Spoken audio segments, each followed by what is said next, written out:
ಹೇಳಂಗಿಲ್ಲ, ನೋಡ್ಬೇಕು. ನಡೀರಿ. ಹೇಳಿ ಯಾಕೆ ಜೋರ ಕೇಳ, ಕರೆಕ್ಟ್ ಜೋರಾಗಿ. ಎಲ್ಲಿದೆ ಐಸ್ ಕ್ರೀಮ್ ಕಡ್ಡಿ? ಇಲ್ಲಿದೆಯಾ? ಕರೆಕ್ಟ್. ನೋಡಿ, ನಾನು ಐಸ್ ಕ್ರೀಮ್ ಕಡ್ಡಿ ಹಿಡ್ಕೊಂಡಿದ್ದೀನಿ, ಕಾಣಿಸ್ತಾ ಇದೆಯಾ? ಆ ತರ ಯಾವ್ದೋ ಒಂದು ಕಡ್ಡಿಗೆ ಅಂಟುಕೊಂಡಿದೆ, ಅದಕ್ಕೆ ಈಗ ಕಡ್ಡಿಗೊಂಡು.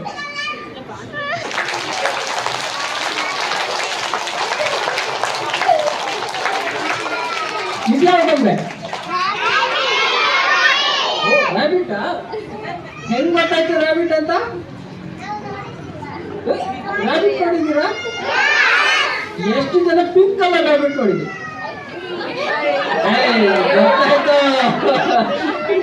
ಗೊತ್ತಾಯ್ತು, ಎಲ್ಲ ಸುಳ್ಳು ಹೇಳ್ತಾ ಇದ್ದೀನಿ. ನಾನೇ ನೋಡಿದ ಪಿಂಕ್ ಕಲರ್ ರ್ಯಾಬಿಟ್.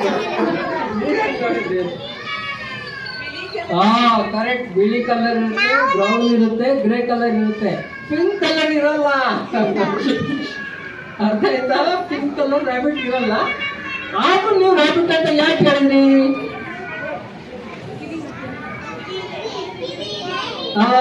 ಕರೆಕ್ಟ್. ಕಿವಿ ಉದ್ದ ಕಿವಿ ಇದೆ ಅಲ್ವಾ? ಅದಕ್ಕೆ ಇದು ರ್ಯಾಬಿಟ್. ಈ ತರದ ಗೊಂಬೆಗೆ ನಾವು ಬೆರಳು ಗೊಂಬೆ ಅಂತ ಹೇಳ್ತೀವಿ. ಏನಂತ ಹೇಳ್ತೀವಿ? ಯಾಕೆ ಬೆರಳು ಗೊಂಬೆ? ಯಾಕೆ ಇದು ಬೆರಳು ಗೊಂಬೆ?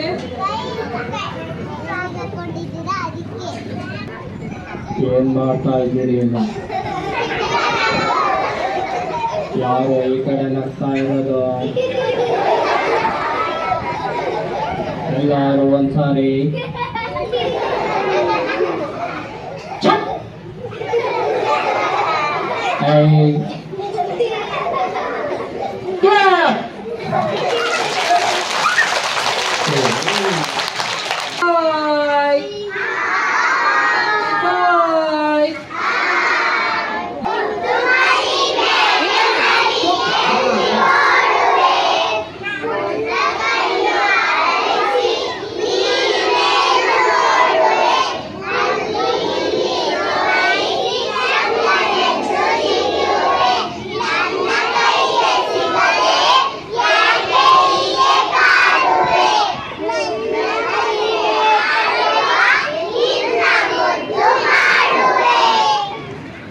ಮುಗೀತಾ?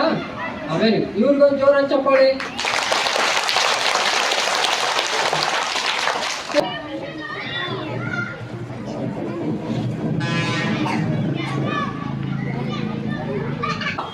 ಐಡಿಯಾ ಮಾಡೋಣ. ಏನು ಮಾಡೋಣ? ಐಡಿಯಾ ಏನು? ಕಲ್ಲು ಹಾಕೋಣ.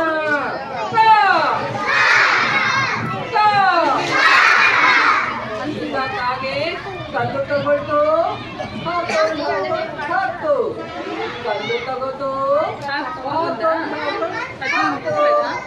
ಕಲ್ಲು ತಗೋತು.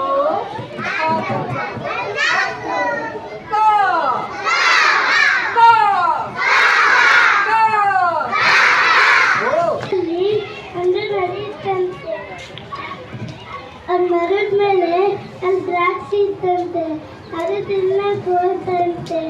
ಅದು ತಿಂದಾಗ ಅದು ಅದು ಚೆನ್ನಾಗಿರ್ಲಿಲ್ಲಂತೆ, ಅದಕ್ಕೆ ಹೋಯ್ತು. ಚಪ್ಪಾಳಿ.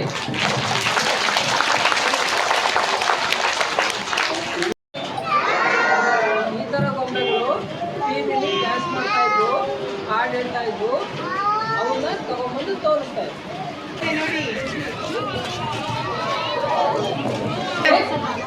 ಸೂತ್ರದ ಗೊಂಬೆ ಅಂತ ಕರೀತಾರೆ. ಸೂತ್ರದ ಗೊಂಬೆ ಅಂತ ಏನಂತ ಕರೀತಾರೆ? ಇಂಗ್ಲಿಷಲ್ಲಿ ಸ್ಟ್ರಿಂಗ್ ಪೆಟೆಟ್ ಅಂತ ಕರೀತಾರೆ. ಅರ್ಥ ಆಯ್ತಾ? ಈ ಗೊಂಬೆ 4 ಕಾಲಕ್ಕೂ ಬರುತ್ತೆ, ಬೇಕಂದ್ರೆ 2 ಕಾಲಕ್ಕೂ ಇಟ್ಕೊಳ್ಳಿ. ಹೀಗೆ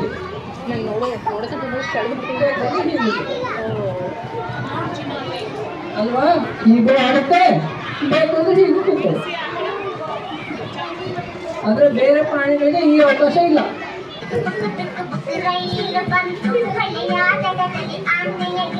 ಹಾಕೊಂಡು ಮತ್ತಿದ ಮೇಲೆ ನೋಡ್ಕೊಂಡ ಕಾಕನ ಊರಿಗೆ ಹೋಗೋಣ.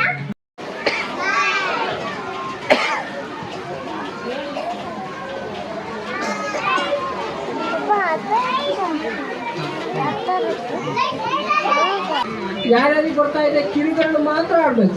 ಆಡ್ತಾ ಇದೆಯಾ? ಆಡ್ತಾ ಇದೆಯಾ? ಬರ್ತಾ ಇದೆಯಾ? ಹಾ, ಇದು ಏನ್ ಗೊತ್ತಾ? ಹಾ, ಜಿಂಕೆ. ಈ ತರ ನಿಮ್ಮ ಕೈ ಇದ್ರೆ ಸಾಕು, ನೀವು ಒಂದು ಗೊಂಬೆ ಆಟ ಮಾಡ್ಬೋದು. ಅದ್ರ ಜೊತೆ ಈ ತಂತ್ರ ತೋರಿಸ್ಬೇಕಾಗುತ್ತೆ. ಏನ್ ಮಾಡೋದು?